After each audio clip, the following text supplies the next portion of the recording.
এটা হলো আসিফ মাহমুদের কাওয়ালি গান শুনে বৃষ্টির মতো টাকা দিচ্ছে। কাওয়ালি গান বৃষ্টির মতো। এখন দেখবেন কাওয়ালি খুব মানে খুব চলতেছে। ঢাকা বিশ্ববিদ্যালয়ে কারা করে জানেন? ছাত্র শিবির, সাইমুম শিল্প গোষ্ঠী, আর করতেছে এই যে আসিফ মাহমুদ সজীব ভুইয়ারা। আমি বারবার বলি যে দিন যত যাবে আরো পরিষ্কার হবে এই আসিফ মাহমুদ, নাহিদ ইসলাম, তাদের এনসিপি, এটা যে জামাতের একটা অঙ্গ সংগঠন, জামাতের একটা বি টিম, এই ব্যাপারে কোনো সন্দেহ নেই। আমি বারবার বলছি এরা কোনোদিনও জামাত থেকে আলাদা হইতে পারবে না, আলাদা জানান দিতে পারবে না। আজকে দেখেন পার্লামেন্টে ওই নাহিদ ইসলাম বিরোধী দলের চিফ হুইপের দায়িত্ব নিছে। বিরোধী দলের চিফ হুইপের দায়িত্ব বিরোধী দলকে, বিরোধী দল দুইটা, একটা হচ্ছে জামাত ইসলাম আর একটা হচ্ছে এনসিপি। এনসিপি তো 6 জন আছে, তো এরকম 6 জন তো 2018 সালে বিএনপির ছিল এবং কাঁপাইছে। রুমিন ফারানা, হারুনুর রশিদ, তারা কাঁপুনি দিছে না? তো আজকে এনসিপির আরো একটা নির্বাচনে বুঝলাম যে তাদের একটা বলছে যে আমাদের তখন জয়ের দরকার, পার্লামেন্টে আমরা না যেতে পারলে কিছু করতে পারবো না। ডক্টর ইউনূসও বলতেছিল যে এনসিপির তরুণরা নির্বাচন করতেছে, তাদেরও কেউ কেউ যাবে পার্লামেন্টে। এখন ইউনূসের কথাই মানে নির্বাচনটা তাদের কিছু পার্লামেন্ট ঢুকে গেছে কিনা আমি বলবো না, তারা নির্বাচিত হয়েই আসছে। নির্বাচনের আগে নাহিদ ইসলাম কি বলছিল যে এটা আমাদের নির্বাচনের কৌশল। যখন দলের তাসনিম, যারা তাসনুভা, জামিন সহ অনেকে যখন বেরোয় গেল যে যারা নারী নেতৃত্বকে মানে না, সেখানে আমরা আমরা কিভাবে এখানে থাকবো, আমাদের তো নমিনেশন দেবে না, নারী নেতৃত্ব তো মানে না। তো সেই এতে যখন কি চলে গেল, আরো অনেকে যখন পদত্যাগ করলো একের পর এক, তখনও কোনো বিকার নেই নাহিদ ইসলামদের। এবং তখন তারা বলল যে এটা আমাদের নির্বাচনের কৌশল, নির্বাচনের পর আমরা আমাদের অবস্থানে যাব। গেল বিরোধী দলের চিফ হুইপের পদটা নিল। বিরোধী দলটা মানে মেইন বিরোধী দল হচ্ছে জামাত ইসলাম। তো জামাত ইসলামের কোন সদস্য চিফ হুইপের দায়িত্ব নেবে বিরোধী দলের, নিলে সে একটা প্রতিমন্ত্রীর মর্যাদা পাবে। কিন্তু দেখেন প্রতিমন্ত্রীর মর্যাদা নিয়ে বিরোধী দলের চিফ হুইপ হইল কে? এনসিপির প্রধান নাহিদ ইসলাম। তাহলে আপনি এখানে জামাত আর এনসিপির মধ্যে পার্থক্য আছে কোনো? আগামী 5 বছরের জন্য কি বুকড হয়ে গেল না? গেল তো। তাহলে আগে কি বলল? প্রতারণামূলক কথাবার্তা বলল সবাইকে শান্ত করার জন্য। আসেন তারপরে দেখেন ওই যেটা শুরুতে বললাম, কাওয়ালি এখন গান গায়, নাচানাচি করে। এদের একজন আবার রাজশাহী বিশ্ববিদ্যালয়ে আছে, আম্মার নাম করে, সে আবার লুঙ্গি ড্যান্সও মারে। জানি না এগুলি ইসলামী সংস্কৃতির মধ্যে আছে কিনা। গান কে আর নাই? অন্য গান ধারণ করা যায় না? কনসার্ট যে হয় হয়তো আগে, সেগুলি কই? সেগুলি কি ইসলাম বিরোধী? না। এরা একই লাইনে ওই জামাত যা চিন্তা করে, তাদের যে কালচারাল যেই ক্ষেত্রটা, কাওয়ালি, ইসলামী গান, এগুলি এর বাইরে কোনো গানকে তারা স্বীকৃতি দেয় তো শুধু না, এগুলিকে মনে করে অন ইসলামিক, ইসলাম বিরোধী, ইসলামের সাথে সামঞ্জস্যপূর্ণ না। এখন এদেরও কালচারাল বেসড হচ্ছে এরকমই।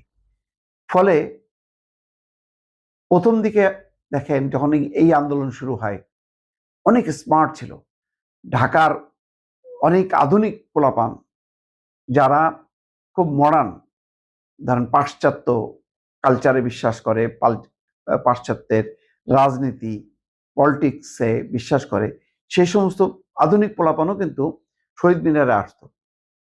এখন আস্তে আস্তে এগুলি সব সরে গেছে, এসে এখন এগুলি যেখানেই তারা কোনো সমাবেশ করে দেখবেন সব শিবিরের একটা অংশ এসে হাজির হয়। এদের সাথে শিবির এবং জামাতের বাইরে এদের কোনো সামর্থ্য নেই। সারা দেশব্যাপী যখন কি ঘুরছে, তখন বিভিন্ন জায়গায় জায়গায় এদের সমাবেশগুলোতে লোক যোগান দিছে জামাত ইসলাম, শিবির। তখনও কিন্তু গণমাধ্যমে একাধিকবার আসছে। আজকে চূড়ান্তভাবে দফায় দফায় শুধু প্রমাণিত হচ্ছে। এখন থেকে আমি চ্যালেঞ্জ দিলাম, আগামীতে যা যা ঘটবে দেখবেন যে জামাত যা করতেছে এনসিপি তাই করতেছে। এমন কোনো ঘটনা পাবেন না যেখানে জামাতের বিপরীত কোনো অবস্থান আছে এনসিপি। অনেকগুলো প্রশ্ন, এগুলো লিখতে গেলে মোটামুটি মোটামুটি 3000 পৃষ্ঠার একটা রচনা হয়ে যাবে, তো এগুলো তো এভাবে বলা যাবে না। তো একটু জিনিস বলি আপনাকে, ডক্টর ইউনূসকে বলেন, আমি এখন ডক্টর ইউনূস বলতে রাজি না, কারণ মানুষের সর্বশেষ যে পরিচয় সেই পরিচয়টাই থাকে। সর্বশেষ তার পরিচয় হচ্ছে আদম ব্যাপারী। পৃথিবীতে একটা শাসক পেলাম যিনি একই সাথে নোবেল লরিয়েট এবং দেশের নির্বাহী প্রধান হয়ে, মানে আমি বলতেছি ওই মুহূর্তে তিনি নির্বাহী ক্ষমতার অধিকারী ছিলেন। একটা লোক আদম ব্যাপারে লাইসেন্স করে, আমি লিখিত দিতে পারি। মনে আপাকে যদি বলে যে আপনাকে একটা মাগনা আদম ব্যাপারে ওই লাইসেন্সটা দিব, আমি নিশ্চিত মনে হাসতে হাসতে দম বন্ধ হয়ে যাবেন, দেখি পাগল হয়ে গেছে নাকি, আর কোনো ব্যবসা নাই, আর আমাদের আইনজীবী সাহেব দিবেনই না। এর মানে এই না আমি বলছি ট্রাভেল এজেন্সির ব্যবসা, রিক্রুটিং ব্যবসা খারাপ, তা বলছি না আমি। এটা বৃহত্তর পেশা। পৃথিবীতে অনেক দেশ, আমাদের দেশের রেমিটেন্স, মিডল ইস্টের রেমিটেন্স দিয়েই আমাদের দেশ চলে, কিন্তু বাংলাদেশের প্রেক্ষাপটে আদম ব্যাপারী শব্দটা হলো একটা বাটপারি শব্দ। মানুষ ভালো চোখে দেখে না, মানুষ তাদের কাছে বিয়ের সাথে পর্যন্ত দেয় না, তাদের পোলাপানের কাছে কেউ বিয়ে দেয় না। You believe it or not, আপনি দেখেন যার নামের আগে আছে আদম ব্যাপারী, তার কাছে কেউ মেয়ে বিয়ে দিবে না, যত টাকার মালিক হোক, কারণ এটা খুব ভালো চোখে দেখে না। আমাদের ডক্টরেট সাহেব, তিনি তার ক্ষমতার অপব্যবহার করে তার ট্যাক্স মাফ করিয়েছেন, 29 সাল পর্যন্ত তার সুবিধা নিয়েছেন, তারপরে তার আরো কত কিছু মওকুফ করে নিয়েছেন, একটা ইউনিভার্সিটিও নিয়েছেন। আচ্ছা তাই যাই হোক, ধরলাম তিনি একজন অধ্যাপক ছিলেন, তিনি একজন উচ্চ শিক্ষিত মানুষ, বিশ্ববিদ্যালয় নিল, এটা আমরা কোনো না কোনো ভাবে সেটা ক্ষমা দৃষ্টিতে দেখতে পারি। কিন্তু আদম ব্যাপারে লাইসেন্সটা আপনি কিভাবে দেখবেন বলেন? এটা কি হয় আমাকে দিল তো আমি নিব না? তাহলে তাকে আপনার আদম ব্যাপারী, তাকে ডক্টরেট বললে যারা ডক্টরেট তাদের লজ্জা দেওয়া হয়, তাকে যদি নোবেল লরিয়েট বলেন তাহলে আরো বেশি লজ্জা দেওয়া হয়। কারণ ডক্টর ইউনূসের নোবেল লরিয়েট যে হিসেবে তিনি পেয়েছেন সেটা 4 ভাগে ভাগ করা যায়। প্রথমত তসলিমা নামে একজন মেয়ের শরিক আছে, তারপর টেলিনর কোম্পানি তারে ভাগা দিয়ে নিছে, তারপর গ্রামীণ ব্যাংক এবং ডক্টর ইউনূস মিলে পেয়েছে। তার মানে কি সে কোয়ার্টার কোয়ার্টার নোবেল লরিয়েট? তাকে নোবেল লরিয়েটও বলা যাবে না, ডক্টরেট বললেন না। ডক্টরেট বাংলাদেশে অনেক আছে, লজ্জা ভাই এখন ডক্টরেট পরিচয় দিতে, আদম ব্যাপারী বলাই ভালো। যাই হোক, যে ব্যক্তি কিনা ক্ষমতা থাকতে আদম ব্যাপারে লাইসেন্স করে, সে তো এই দেশের নির্বাহী হওয়ার আরেকবার চান্স তো সে নিবেই। সে বলতেই পারে যে তারেক রহমান সাহেব, আমার ভাতিজা, আমার প্রিয় ভাতিজা, আমাকে একটু আবার প্রেসিডেন্ট নিয়ে নেন, আর আপনি যেটা বল প্রেসিডেন্ট হিসেবে নিয়োগ দেন। কিন্তু তারেক রহমান, আমাদের জামাল ভুঁইয়া যদি পাগল হইতো তাও তাকে প্রেসিডেন্ট নিয়োগ দিবেন, এটা আপনি নিশ্চিত থাকেন। আপনি এটা নিশ্চিত থাকেন, বিএনপি কোনোদিন এই ভুলটা, বিএনপি আরো 20টা ভুল করবে বড় বড়, কিন্তু এই ভুলটা তারা কোনোদিনই করবে না। এটা আমার রাজনৈতিক অভিজ্ঞতা থেকে আমার মনে হয়, আমার জীবনের অভিজ্ঞতা, বয়সের অভিজ্ঞতা, রাজনীতির অভিজ্ঞতা থেকে আমার এটা মনে হয়। আর এই আদম ব্যাপারে যে কত চালাক, তার সেলা আমার ভাবির পোলাদের দিয়ে বলাইতেছে। আমরাও জামালপুরে যখন মেন্দা খাইতে যাই না, বলে এই আমার পাতে না, ওই আবার পাতে দেন, আবার পাতে দেন, নীলুবা আবার পাতে দেন, এর মেন্দা কম পড়ছে, ওই আইনজীবী সাহেব মুনার পাতে একটু তরকারি বেশি দাও, মানে কি আমার পাতে দাও। এই যে যারা বলতেছে চুপ্পুকে সরান, চুপ্পুকে সরান, এতদিন চুপ্পু খুব ভালো ছিল। চুপ্পু সাহেব যতদিন নাম, তারা কি ভালো জানে, তার পূর্ণ নাম প্রেসিডেন্ট তো বলেই না, মহামান্য তো বলেই না, পূর্ণ নামও বলে না। মানে চুপ্পু একটা আমগর বাংলাদেশ, আমগর এলাকাতে, আমগর এলাকায় থাকে যে কি গেন্দির বাবা, এরকম ভাবে আর কি, যে পেশার বাবা, এরকম ভাবে মনে হয় যে সে কিছুই ছিল না। কিন্তু এর হাতেই তারা তারা এর হাতেই তারা শপথ নিয়েছে, তার নির্বাহী আদেশ দিয়ে অনেক কিছু বাস্তবায়ন করেছে। এখন আর ভালো না, তাহারই ভাষায় বলতে হয়, এখন আর চুপ্পু ভালো না, চুপ্পু এখন খুব খারাপ হয়ে গেছে, নৌকা পার হয়েছে, মাঝে এখন শালা হয়ে গেছে। এরপরে যারা কি কি বলবে আল্লাহ জানে। তো এরা এই বাটপাড়িটা আমার ভাবির পোলাদের দিয়ে এগুলো বলাইতেছে, কারণ তিনি তো সেই লোক যিনি বলেছিলেন জনগণ আমাকে 50 বছর ক্ষমতায় দেখতে চায়। আমরা সেই ভাষণ তো শুনেছি। সেই লোকটা যে কত গ্রিডি, এটা যদি বলেও থাকে তার তো বলা উচিত না। একটু মানুষের তো চোখ খোলা, তার বয়স 86-87 বছর বয়স, সে আরো 50 বছর ক্ষমতায় থাকবে, এই শব্দ শুনতে চায়। তার মানেটা কি? আপনি সেটাই শুনতে চান যেটা আপনার মনের ভিতরে আছে। কোনো সন্দেহ না, আমরা কোন গান শুনি যেটাকে আমরা ভালোবাসি, পছন্দ করি, তাই না? আমরা তো যে রূপবান গান পছন্দ করে তার সামনে তো আপনার মাইকেল জ্যাকসনের গান বাজাইতে পারবেন না, সে শুনবেও না যতই ভালো শিল্পী হোক। তো এই যে তারপর আসলেন হইলো আপনার, তার মানে সে তলে তলে ইচ্ছা আছে, মনের ভিতরে একটু ইচ্ছা আছে, সেটা সরাসরি প্রকাশ করতে পারতেছে না। যাই হোক, বিএনপি সেটা বুঝে, বিএনপিও সেটা বুঝে, বাংলাদেশের জনগণও সেটা বুঝে, আমাদের দর্শকরাও আমাদের সে ভালো বুঝে, কম বুঝে না একেবারে। আর দ্বিতীয় প্রশ্ন যেটা করেছেন তাদের ওই যে কি উপহার নিয়ে বাটপারি, জামাত তো সারা জীবনই বাটপারি করে। ভাই, নীলুফা চৌধুরী মনি তো দূরের কথা, আমি শেখ ফরিদ, আপনারা যে আমাকে দালাল বলেন আওয়ামী লীগের, নরেন্দ্র মোদী দালাল বলেন, একটা আওয়ামী লীগের নেতার সাথে আমার ছবি দেখাইতে পারবেন? একটা আমার জীবনে, আমি হাফ প্যান্ট পরার পরের থেকে যেদিন ফুল প্যান্ট পরা শুরু করছি সেদিন থেকে রাজনীতিতে নামছি, একটা আওয়ামী লীগের সাথে আমার ছবি দেখাইতে পারবেন? তাহলে আর নীলুফার চৌধুরী আপাকে বলতেছেন আপনি গুপ্তা আওয়ামী লীগ, মানে আপনি যে জামাতি বট, এটাই কিন্তু আমরা বুঝে ফেলছি। জামাতি বট ভাইরা যতই চিকরা চিকরি করেন, আপনাদের বট বাহিনীতেই থাকতে হবেন। আপনারা এবার আওয়ামী লীগ নাই বলে আপনারা 68টা সিট পেয়েছেন, আমরা এগুলোও জানি। হাতে পায়ে তারেক রহমানের হাতে পায়ে ধরে, এই নীলুফা আপাদের হাতে পায়ে ধরে কিন্তু আপনারা পাশ করেছেন, আমরা জানি। আপনাদের যে চুম্মা শফিক আছে না, যাকে দুষ্ট লোকেরা কেউ কেউ গে বলতেছে, গে সে কিনা সেটা আমাদের জানার দরকার, সেটা ব্যক্তিগতভাবে পার্সোনাল লাইফে এক একজনের ব্যক্তিগত ব্যাপার। কিন্তু সে প্রকাশ্য যে আলোচনা করতেছে, যে চরিত্র দেখাইতেছে, এই যে গুপ্ত না, তিনি একেবারে প্রকাশ্য গে। এই যে গে যে 3বার জামানত হারাইছে, এইবার কিন্তু হারাইছিল, আমরা কিন্তু জানি। তাই ভাই, কে গুপ্ত আওয়ামী লীগ, কে গুপ্ত বিএনপি, ওই গুপ্ত রাজনীতি জামাতি আপনারা করেন। আমরা এখানে কেউ গুপ্ত না, প্রত্যেকের চিন্তা চেতনা রাজনৈতিক অবস্থান স্পষ্ট। বাংলাদেশ আওয়ামী লীগের যারা কট্টর আওয়ামী লীগ, তারা নীলুফার চৌধুরীর নামই শুনতে পারে না, এটা আমি ব্যক্তিগতভাবে জানি। কেন? কারণ তিনি যাহা বিশ্বাস করেন তাহাই বলেন, আমরাও যাহা বিশ্বাস করি তাহাই বলি। আমরা ভাই কেউ গুপ্ত না, কেউ সুপ্ত না, আমরা যা বলার তা বলি। সেটা গেল এক বিষয়। এবার আসি উপহারের ব্যাপারটা। জামাত হইলো শুনে, চীন সারা জীবন সারা পৃথিবীর জিনিস নকল করে, আর জামাত হইলো তার চেয়েও বড় আব্বা, মানে বাব্বা। জামাতের আমির দেখি সব শয়তানের আব্বা, বিষয়টা এরকম। চীনের ফেল করে দিয়ে চীন সারা জীবন নকল করে, এবার চাইনিজ জিনিসের নকল করে তারা নিজের নামে উপহার চালাই দিছে। এরপরও জামাতের লজ্জা হবে না? এদের আমি বলেছি বারবার যে বেহায়া, বেলাস, আর ইয়ের ভাষা চরমনায়ের পীরের বাপের ভাষা হলো বেআমল, উশৃঙ্খল হইতে হবে। আমি ওইটাও বাদ দিলাম। কিন্তু বেহায়া, বেলজ্জা, মুনাফেক, ভণ্ড, এগুলো না হলে, আর ঠাড়া পড়া মিছা কথা না কইতে পারলে আপনি জামাত হইতে পারবেন না। প্রশ্নই আসে না, কোনো দিনই হইতে পারে না, পারবেন না। আমি লিখিত দিতে পারি। একটা সর্বশেষ যে জামাতে যোগ দিছে, সেও যায় দেখবেন যে ঠাড়া পড়া মিথ্যা কথা হয় শিখে গেছে, আর না হলে জামাত তারে শিখিয়ে তারপরে নিয়েছে। ঠাড়া পড়া মিথ্যা কথা না বলেও নীলভা আফার যদি কোনোদিন যদি জামাতে যায়, যদি এটা কিয়ামত পর্যন্ত সম্ভব না, ঠাড়া পড়া মিথ্যা তাকে বলতে হবে, তাছাড়া সম্ভব না। এটা আপনি নিশ্চিত থাকেন। তো এই দেখেন এরা কত বড় বদ। এরা চাইনিজ, কোন চায়না, এরা না এত ইসলাম প্রেমী, এরা না এত ইসলামকে ভালোবাসে, এরা না এত একেবারে আল্লাহর আইন বাস্তবায়ন করতেছে কৃষ্ণ নন্দীকে দিয়ে, এত ইসলাম পালন করছে যে নারীর নেতৃত্ব। নীলুফার চৌধুরী মণি প্রধানমন্ত্রী হবে, এটা তাদের কাছে আরাম। কিন্তু কৃষ্ণ নন্দীকে জামাতের এমপি বানাবে, নেতা বানাবে, এটা আরাম। এদের উপরে কি সূরা নাজিল হয়? আমার মনে হয় আল্লাহ আমাদের পবিত্র কোরআনে 114টা সূরা নাজিল করছে, ওদের বোধহয় আলাদা কোনো কোরআন আছে, সেখানে 117টা সূরা নাজিল হয়। সেখানে বোধহয় সূরায় মগি বগি ঠগি আছে। নইলে এটা কিভাবে বলে নারী নেতৃত্ব হারাম? নীলুফার চৌধুরী কোনোদিন নেতা হইতে পারবে না, শেখ হাসিনা নেতা হইতে পারবে না, দেশের খালেদা জিয়া হইতে পারবে না, যদিও তারা প্রত্যেকেই নেতা, কেউ ছিল কেউ এখনো আছে। কিন্তু কৃষ্ণ মন্দিরে দেওয়া যাবে, ওইটা হালাল হয়ে গেছে। কৃষ্ণ মন্দিরে ভোট দিলে আপনি চালায় বেহেস্ত চলে যাবেন জামাতে। এরা আল্লাহর সাথে বাটপারি করে, বেহেস্ত বিক্রি করে। এরা বেহেস্ত বিক্রি করে সেই দল যে চাইনিজ অ্যাম্বাসেডারের কাছ থেকে এই কি উপহার নিয়ে, সে তো বাটপারি করবে নিজের নামে। আরো বিস্ময়কর ব্যাপার, ছবিগুলো জুম করে দেখেছেন? আমি জুম করে দেখেছি।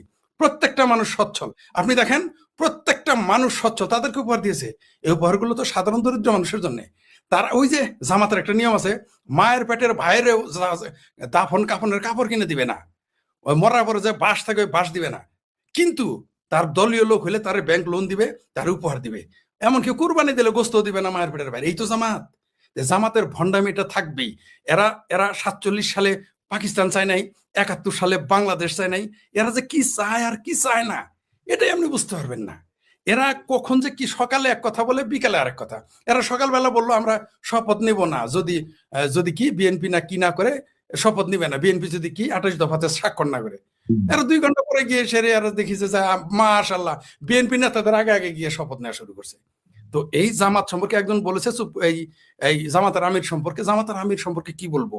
এই লোকটা হইতেছে যে নারীদের বেশ্যা বলেছে, কর্মজীবী নারীদের, অথচ তার ওয়াইফ একজন কর্মজীবী নারী, যার নেতারা বিশ্ববিদ্যালয়ের ছাত্রীকে বেশ্যা বলেছে।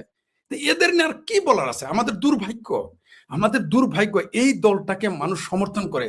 আমি বিস্মিত হয়ে যাই, অবাক হয়ে যাই। বাংলাদেশের মানুষের আকল কি নষ্ট হয়ে গেছে যে এইরকম জামাতিদের মানুষ সমর্থন করে?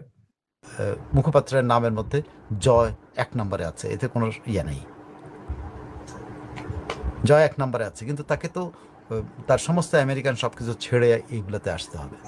আর সাংগঠনিক ব্যাপার টোটালটাই শেখ হাসিনার হাতে নিয়ন্ত্রণ এখন আছে। তিনি সেন্ট্রাল কমিটি রিঅর্গানাইজ করতেছেন, অনেকেই বাদ পড়ছেন, এটা আপনি নিশ্চিত থাকতে পারেন। আওয়ামী লীগের বাগা অনেক নেতা এই সেন্ট্রাল কমিটিতে নতুন মুখ আসতেছে। উনি যথাসময়ে সেন্ট্রাল কমিটি পুনর্গঠন করবেন। এবং সেই সাথে মুখপাত্র, যে মুখপাত্র দেশ এবং বিদেশে আওয়ামী লীগের পক্ষে ক্যাম্পেইন করবে, আওয়ামী লীগের পক্ষে অবস্থান করবে। কারণ আওয়ামী লীগের এখন যেই প্রয়োজন সেটা শেখ হাসিনা যে শুধুমাত্র দেশ না, দেশের বাইরে যে ভাবমূর্তি নষ্ট হয়েছে সেই ভাবমূর্তিটাও পুনরুদ্ধার করতে হবে। সেই পুনরুদ্ধার করার জন্য যাকে প্রয়োজন তাকে উনি নেপছেন। খুব সম্ভবত উনি কয়েকজনের মধ্যে কথা বলেছেন। অনেকে মনে করবেন যে মাঝে মধ্যে কথা উঠেছিল জয় মুখপাত্র কিনা। শেখ হাসিনা আবারও রিসেন্টলি উনি বলে দিয়েছেন ওরা প্রকাশ্যে ইচ্ছা না করা পর্যন্ত এবং যথাযথ প্রক্রিয়ায় না আসা পর্যন্ত আমি কিছু বলতে পারবো না। কারণ ওনাকে একজন জিজ্ঞেস করেছিল যে আপনি কেন জয় বা পুতুলকে বলছেন না যে চাকরি ছেড়ে দাও, জয়কে কেন বলছেন না তুমি তোমার এটা ছাড়ো এবং গুলা করো। তো বলছে যে আমি তো এটা বলবো না, ওদের ভেতর থেকে আগ্রহ হতে হবে। এবং উনি কথাও বলছেন ওরা তো একটা পরিবারের সদস্য, যে পরিবারের সদস্য বঙ্গবন্ধু শেখ মুজিবুর রহমান এই দেশের স্বাধীনতায় নেতৃত্ব দিয়েছে, তাদের মধ্যে যদি কোনো আগ্রহ না তৈরি হয় আমি কি করতে পারি? সো আগ্রহ তৈরি হলে উনি এটা করবেন। তবে মুখপাত্রের নামের মধ্যে জয় 1 নম্বরে আছে, এতে কোনো ইয়ে নেই। জয় 1 নম্বরে আছে, কিন্তু তাকে তো তার সমস্ত আমেরিকান সবকিছু ছেড়ে এইগুলোতে আসতে হবে। তো দেখা যাক এখন প্রক্রিয়াটা আর কত লম্বা হয়। তবে আমার মনে হয় না বেশি দিন আর অপেক্ষা করতে হবে। স্থানীয় সরকার নির্বাচনের যেই ঘোষণাটা দেওয়া হয়েছে সেই নির্বাচনের ঘোষণাটাকে স্বাগত জানিয়েছেন শেখ হাসিনা তাদের এই যে সেন্ট্রাল কমিটি এবং যুবলীগের এই মিটিংগুলোতে উনি স্বাগত জানিয়েছেন। উনি বলছেন যে আমরা এই এটা নিতে হবে এবং আওয়ামী লীগের নেতাকর্মীদের উনি করেছেন এবং তৃণমূলের সাথেও যখন কথা বলছেন তাদেরকে নির্বাচনের জন্য প্রস্তুতি নিতে বলেছেন। এতদিন পর্যন্ত যে মুখপাত্র আমরা সামনে আসতেছে, কিন্তু এটা মোটামুটি ফাইনাল এখন যে মুখপাত্র একটা ইয়েতে আসতেছে যে আওয়ামী লীগকে নিয়ে দেশ এবং বিদেশে সে কথা বলবে। আসসালামু আলাইকুম। আমি প্রথমেই একজনের একটা বক্তব্য দিয়ে আমি আপনাদেরকে এই আলোচনা শুরু করতে চাই এবং বক্তব্যটা আপনি খেয়াল করবেন।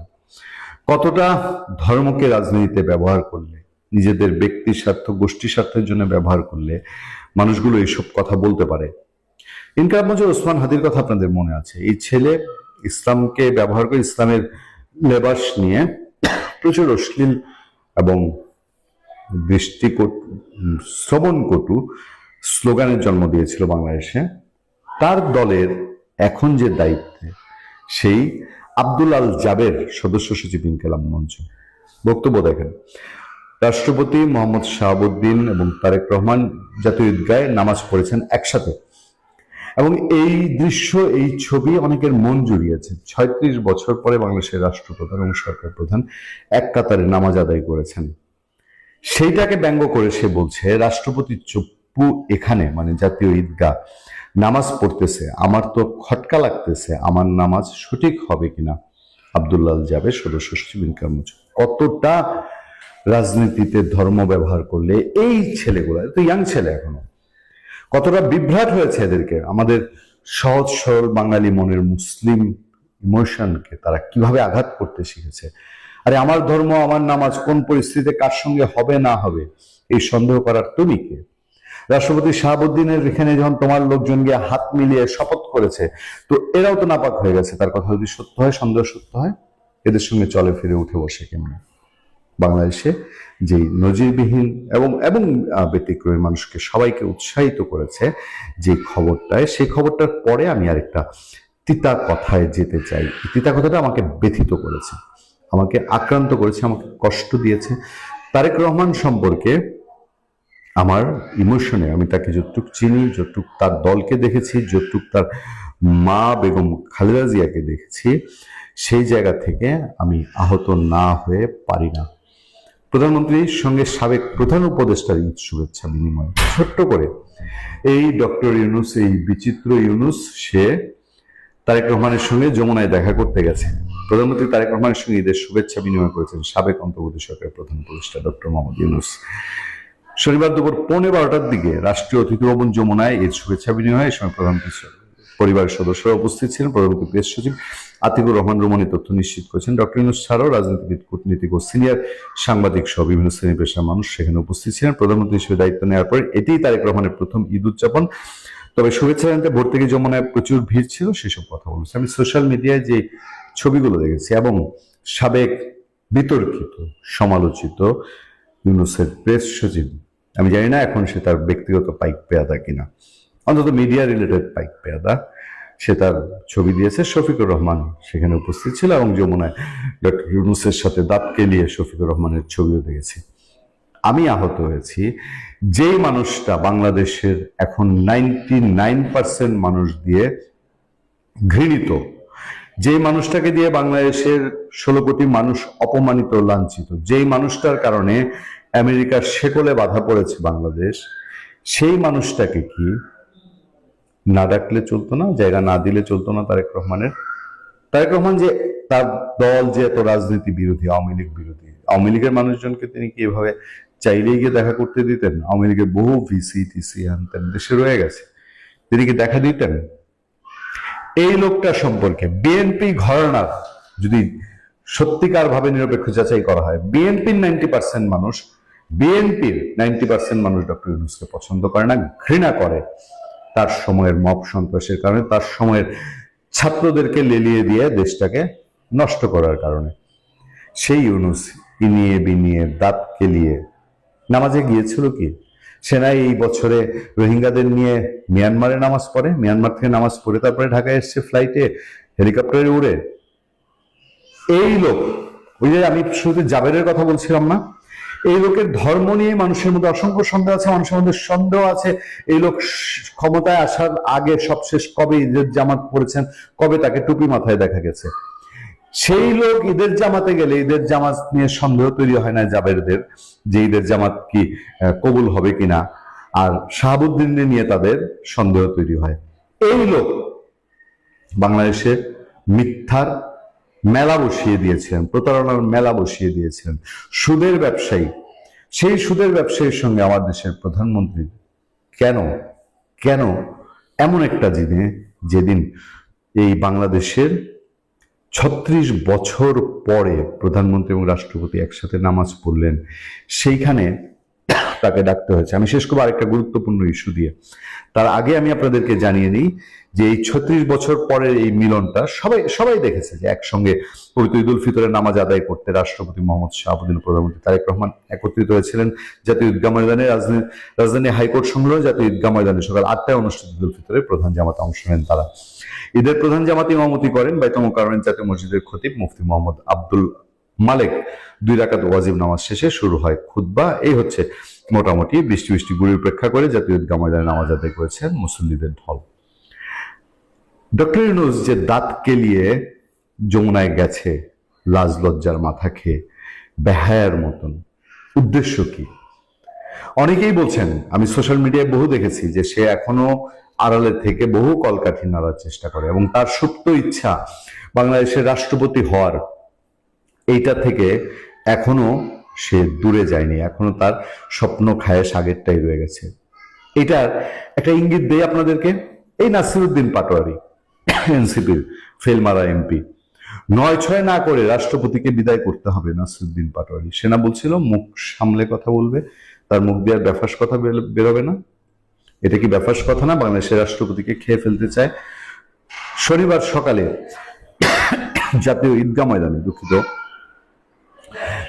ঈদগাহ ময়দানে ঈদুল ফিতরের নামাজ আদায় শেষে সাংবাদিকদের সঙ্গে আলাপকালে জাতীয় নাগরিক পার্টির মুখ্য সমন্বয়ক নাসিরউদ্দিন পাটোয়ারি বলেন, 9-6 না করে রাষ্ট্রপতিকে অভিশংসনের মাধ্যমে দ্রুত বিদায় করতে হবে। নাসিরউদ্দিন পাটোয়ারি বলেন, রাষ্ট্রপতি চুপ্পু এখানে এসেছেন, মুসল্লিরা প্রতিবাদ করেছেন, মুসল্লিরা নাকি প্রতিবাদ করেছে, কোথাও কোনো ভিডিও ছবি নাই।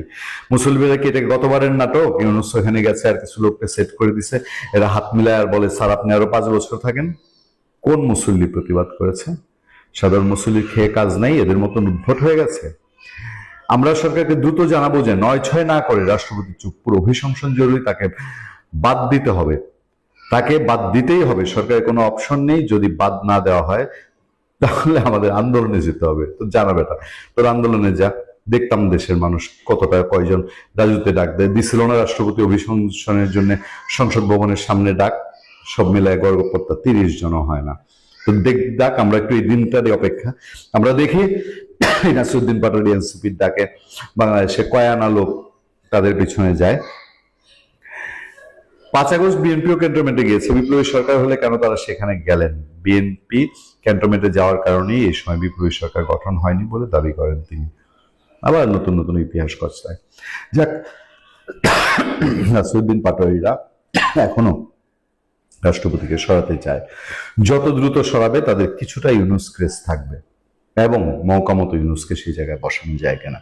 পাগল হয়েছে না সংসদের সংবিধান সংস্কার জুলাই সনদ বসানোর জন্য, যে রাষ্ট্রপতি প্রধানমন্ত্রী প্রায় সমান্তরাল হয়ে যাবে, এবং সেই পদে যদি ইউনুসকে বসাইতে পারে এরা আবার মপ করা শুরু করবে।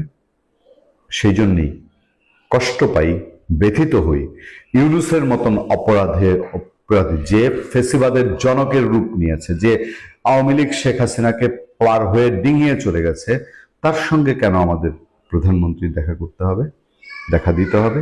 আমাদের প্রধানমন্ত্রী কেন বলবেন না যে আপনার আমলে দেশ ভালো ছিল না, আপনার আমলে মানুষ নির্যাতিত নিপীড়িত হয়েছে? এটা খুবই বিপজ্জনক একটা বিষয় যে 7 জনের যে বিদেশিদের আমরা দেখলাম, এই দৃশ্যটা দেখার পর আমি আওয়ামী লীগ ক্ষমতায় থাকতেই বলেছিলাম যে বাংলাদেশ মানে এই অঞ্চলকে বাংলাদেশ, ভারত এবং বার্মাকে ভেঙে একটি রাষ্ট্র বানাবে। এটা আমার তখন ভয়েস অফ অ্যাথিস্ট ওটার নাম ছিল, এখন ভয়েস অফ ফ্যাক্ট, ওইখানে গেলে পাবেন। পরেও আবার বলেছি, আওয়ামী লীগ ক্ষমতায় থাকতেও বলেছি যে এখানে একটা ভাঙার চিন্তা ভাবনা চলতেছে, মানুষ এটাকে হাসাহাসি করেছে।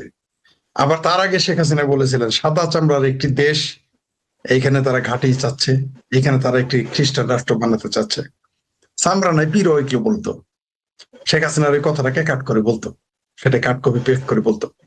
তো তার যে অভিযোগটা, যদি ভাগ্যিস তিনি ক্ষমতায় থাকার মানে ক্ষমতা ছাড়ার আগে এগুলো বলেছিলেন, নাহলে মানুষ এগুলো বিশ্বাস করতো না। শেখ হাসিনা যে দাবিগুলো করেছিলেন তার দাবিগুলো সব সত্য প্রমাণিত হচ্ছে। আর বাংলাদেশে যে মেটিকুলাস ডিজাইনে বিদেশিদের, যেটা আমরা বলেছি যে জুলাই সন্ত্রাসী যে হয়েছে 5ই আগস্ট, এটা বিদেশি প্রযোজনায়, বিদেশি পরিচালনায়, বিদেশি ফান্ডে হয়েছে, প্রমাণ হতে যাচ্ছে। শেখ হাসিনাকে যে সরানো হয়েছে শুধুমাত্র আওয়ামী লীগকে হটানোর উদ্দেশ্য নয়, শুধুমাত্র আওয়ামী লীগের সরকারের পতনের জন্য নয়, শুধুমাত্র ইউনুসকে ক্ষমতায় আনানোর জন্য নয়, শুধুমাত্র বিএনপিকে ক্ষমতায় আনানোর জন্যই শেখ হাসিনাকে উচ্ছেদ করে নাই। ভারতকে ঝুঁকির মধ্যে ফেলার জন্য, ভারতের বিরুদ্ধে কাজ করার জন্য শেখ হাসিনা সরকারের উচ্ছেদ করা হয়েছে। মানে সোজা ভাষায় শেখ হাসিনা সরকার উচ্ছেদের সাথে ভারতের নিরাপত্তা সরাসরি জড়িত। যারা শেখ হাসিনা সরকারকে উচ্ছেদ করেছে তারা ভারতের ক্ষতি করার জন্য প্ল্যান করে আসছে। সেই প্ল্যানের একটা এখন ধরা পড়ল, সেটা আমরা এখন জানতে পারলাম। নইলে ভারতের ভিতরে এসে তারা আবার বার্মাতে গেছে, বার্মা থেকে আসছে, তারা ট্রেনিং দিচ্ছে কেন? এই দেশ, এই উপমহাদেশ নিয়ে খেলা চলতেছে। যেদিন তালেবানেরা আমেরিকানদের তাড়িয়ে দিল আফগানিস্তান থেকে, বাগরাম ঘাটি থেকে যখন তারা পালাই গেল, আমি তখনই বলেছিলাম যে এই যুদ্ধটা বাংলাদেশের দিকে আসবে। মানে ইউনুস আসবে তা তো জানতাম না, আমি বলেছিলাম এই যুদ্ধটা বাংলাদেশে, আফগানিস্তানের যুদ্ধ এখন বাংলাদেশে আসবে। তো বাংলাদেশে বহুভাবে যুদ্ধ করার চেষ্টা করেছিল। এখন বোঝা যায় এই যে ভারতে যে অমক ও বিভিন্ন রাজ্যে যে এই রাজ্যে ওই রাজ্যে ভারত বিরোধী যে স্লোগান হয়, মারামারি কাটাকাটি হয়, এবং দেখি সরাসরি সামরিক বাহিনীর সাথে সংঘর্ষে লিপ্ত হয়, এখন বোঝা যাইতেছে এরা কারা। বিদেশি শক্তি এখানে যে ভারতে যে কাজ করতেছে, বাংলাদেশ এবং ভারতের ভূমিতে বিদেশিরা যে সরাসরি কাজ করতেছে, শুধুমাত্র টাকা পয়সা রাজনৈতিক মদত দিয়ে নয়, সরাসরি সশস্ত্র মদত দিয়ে কাজ করতেছে, তা এখন পরিষ্কার। সবচেয়ে বড় প্ল্যান তাদের হলো রোহিঙ্গাদের যেদিন বাংলাদেশে ঢুকিয়ে দিয়েছে। আমি সেই দিনই বলেছিলাম, যখন চরমনায় পীরেরা পাগল হয়ে গেল, জামাত ইসলাম পাগল হয়ে গেল, বিএনপি পাগল হয়ে গেল, সরকারকে আশ্রয় দেয় না, আওয়ামী লীগ সরকার আশ্রয় দিয়ে দিল, সবাই আশ্রয় দিল মুসলমান ভাই হিসেবে। কিন্তু এই রোহিঙ্গাদের বাংলাদেশে পাঠানো হয়েছে আসলে বাংলাদেশ ভাঙার জন্য। রোহিঙ্গাদের শুধু ওখানে মেরে, মুসলমান বলে মেরে পিটিয়ে পাঠিয়ে দিয়েছে, এটা উপরে দেখা যায়, বিহাইন্ড দ্য স্ক্রিনে আরো প্ল্যান ছিল।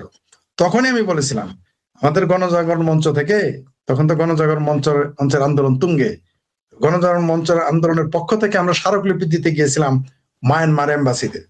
আমি তখনই আমার যারা সহযোদ্ধা ছিল, এমনকি আওয়ামী লীগের, বিএনপি, তাদের বলতাম, বুদ্ধিজীবীদের বলতাম, সিনিয়রদের বলতাম, এই রোহিঙ্গারা কিন্তু বাংলাদেশের জন্য ঝুঁকিপূর্ণ হবে। এই রোহিঙ্গাদের ট্রেনিং দিয়ে সারা বাংলাদেশ এবং ভারতে ছড়িয়ে ফেলবে, আপনি নিশ্চিত থাকেন। এই উপমহাদেশে এই রোহিঙ্গাদের দিয়ে কাজটা করাবে। আর মুসলমানরা একটু মাথা মোটা হয়ে থাকে, আমি সরি এই শব্দটা উচ্চারণ করার জন্য, আমি দুঃখিত, কিন্তু আমি আর কিভাবে আপনাদের বোঝাবো। এদের হাতে তো অস্ত্র তুলে দেওয়া যায় সহজে, খুব সহজে মুসলমানের হাতে অস্ত্র তুলে দেওয়া যায় ধর্মের জজবা দিয়ে। রোহিঙ্গাদের দিয়ে দেখবেন আপনি এই বাংলাদেশ এবং ভারতকে অস্থিতিশীল করে ফেলবে। আর এই যে কিছু বামপন্থী আছে ভারতের, তাদের মাধ্যমে এই বাংলাদেশ আর ভারতকে অস্থিতিশীল করে তুলবে, সেই পরিকল্পনার দিকে এগিয়ে যাচ্ছে। তারা এই দেশে একটা খ্রিস্টান রাষ্ট্র, বা খ্রিস্টান রাষ্ট্র আমরা বলতেছি, হয়তো তাদের আরো প্ল্যান আছে।